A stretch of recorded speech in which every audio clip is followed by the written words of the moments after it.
I love driving. It is one of the simplest joys in my life. It brings me a lot of peace, I like to think. It relaxes me immensely, and I just think that it's a fun hobby. You know, I enjoy just hopping in the truck, turning on the keys, and driving around those back roads until it's well into the nighttime, and it's been something that I've done for quite some time. Like I said, it calms me down immensely. Even in this gas economy, I find myself going out, driving around on those back roads, maybe a little more than I should be, but you know, my truck gets good gas mileage. I'm not going to complain too much about it. But even the safest of drivers do have their off days. And, you know, I like to consider myself an incredibly safe driver, but I have gotten into what I would consider a major car crash before. This is the story of that. Let me set the stage for you. Let me take you back to the grand year of 2019. It was around the start of November, and I was working at a factory at the time. I was working first shift, which means that I would have to get up at 4:30,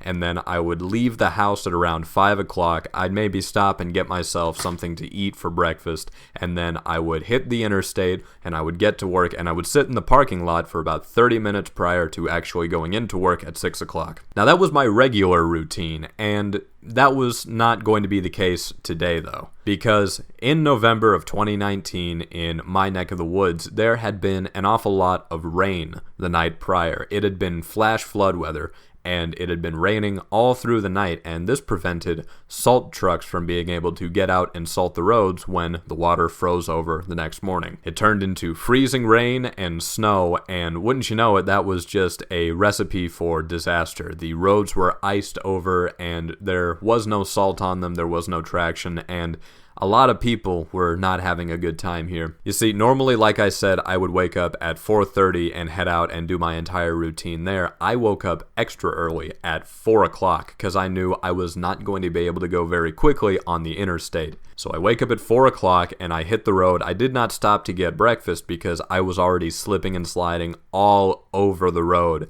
whenever I was trying to do this. So I eventually get to the interstate. Now, the good thing about the interstate is that there are cars that are traveling over it constantly, so there's less of a chance that it is going to freeze over as bad as the residential area roads are. Nonetheless, though, there was still ice. There was still black ice, which is incredibly dangerous if you're going at high speeds on the interstate. To illustrate this, allow me to tell you this.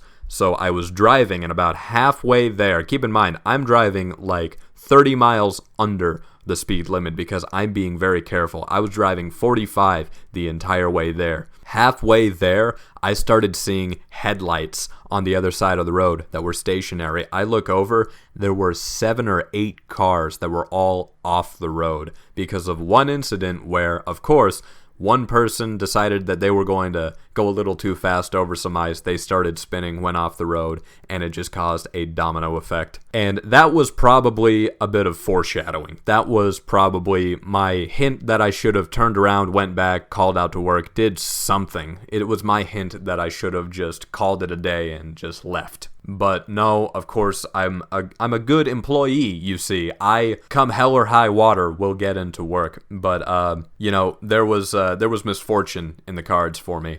So I get to my exit, you see. And this is where you need to understand, like I said, I woke up 30 minutes earlier than I was supposed to. And also, I was driving a stick shift. Now, I had never driven on ice before. The fact that I had not been off the road already while this was happening was a miracle. But I had never driven on ice, and I threw it into neutral as I was coming off of the interstate and going onto the exit. Now, this is where the issue comes in because you aren't supposed to be neutral whenever you're on ice, because if you tap the brakes, it will lock them up and you will start spinning and you will not have a good time. And that is exactly what happened in my scenario, where I should have shifted down, I shifted into neutral, and I hit what was basically an inch of ice that was covering that road, and I started wobbling. Naturally, I panicked, and I tapped the brakes a little harder than I should have, and that locked the brakes up.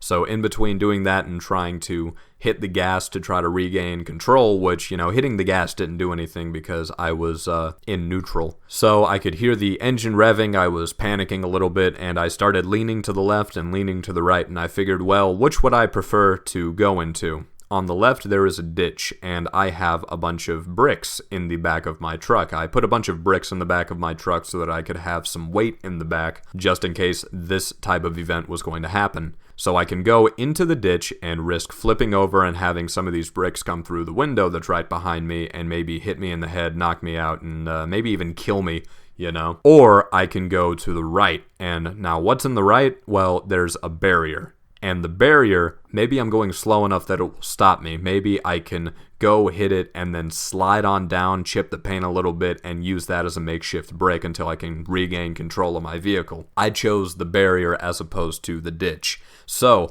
I cut it to the right, and eventually I start moving towards the barrier. Right as I hit the barrier, I start going a little bit farther down, and it takes out my right headlight. That is honestly the least of my worries at this point. I do not care about it. What I did care about, though, was what happened immediately afterwards, which honestly concerned me immensely. Because whereas I thought I was just going to hit the barrier and start sliding down, scrape off some of the paint, and eventually come to a stop, I instead pivoted. Right where it hit on my headlight, it started pivoting me, and I started spinning around. At about 180 degrees, I felt the tailgate tap against the barrier again, and I thought, well, I think this is it for me. I think that, honestly, something bad is about to happen, so I figured, well, I might as well have an open casket. I remember in a movie they said that you could go limp and maybe minimize the damage that you could have in a car crash, so I said, well, I guess I'm going to just go limp. So I took my hands off the steering wheel, I sat them on my side, and I prepared for the worst because I knew that I couldn't stop it. I turned back around another 180 degrees, and this was about the time that I realized just the full extent of what could happen. Now, what could happen is I could keep spinning. Right here, I could keep spinning, keep going around and around, get more and more confused as to where I was, and then if I'm lucky, I'll hit the stop sign that's there at the bottom of the exit, and that will stop me. Or, if I'm unlucky, I'll keep going, and I'll wind up spinning into oncoming traffic if there is any. And if I don't get stopped by the traffic, or if I don't lose momentum while I'm in the middle of the road, in the middle of the highway, well, there's a big, steep drop off on the other side of there. A big, steep drop off, and I'm going to end up rolling into it, rolling over, God knows how many times. I might be dead down there by the time that they find me. I braced myself, loosened up a little, and prepared for the worst, but I got unbelievably lucky. Like, when I think about this, I think about how lucky I was, and I think, I don't know how this could have happened, because I hit this barrier at just the right speed, right angle, and everything, that part of the body of my truck bent inward and decided it was going to make a makeshift brake up against that wheel. And it stopped me in the middle of the road. Now, keep in mind, I was almost completely horizontal. The tail end of the truck is still in the middle of the exit, but I am stopped. I turn the truck off, I hop out, I realize that it's almost frostbite weather, and I'm freaking out a little bit, but to wrap up the rest of the story, it was incredibly cold, so I hopped back into the truck. I called somebody to help me get a tow truck out there because I wasn't taking a risk on trying to, do this myself, and I spent the next couple of hours sitting there on and off recording semis as they would come down the exit because I thought, well, I almost died once today. If I'm close to dying a second time, I'm going to have it on camera. And eventually, tow truck showed up. They got the piece of metal off my brake, and they towed me down to the hill, and eventually I got back to work. And, I feel like that added to my reputation as a good employee because, I showed up to work even despite all of that was going on. And because of this, I have a better appreciation for safe drivers. I have a better appreciation for the laws and rules of the road, And also, I have made a pledge to myself that I'm never going to drive on ice, no matter how thin it is, again. Honestly, some risks are not worth taking. I'm not going to gamble getting to work by driving with my life, Anyways, that's been it for this video. If you like this video, if you enjoy my content, why don't you check out some more of it? Like, subscribe, do all that stuff. You can hit the bell if you want. I honestly don't care if you do. Just get those numbers up a little bit, you know. If you want, check out my Twitter, twitter.com/Hale_Keezer. I've been Keezer. I've never been good at outros. I'll see you next time.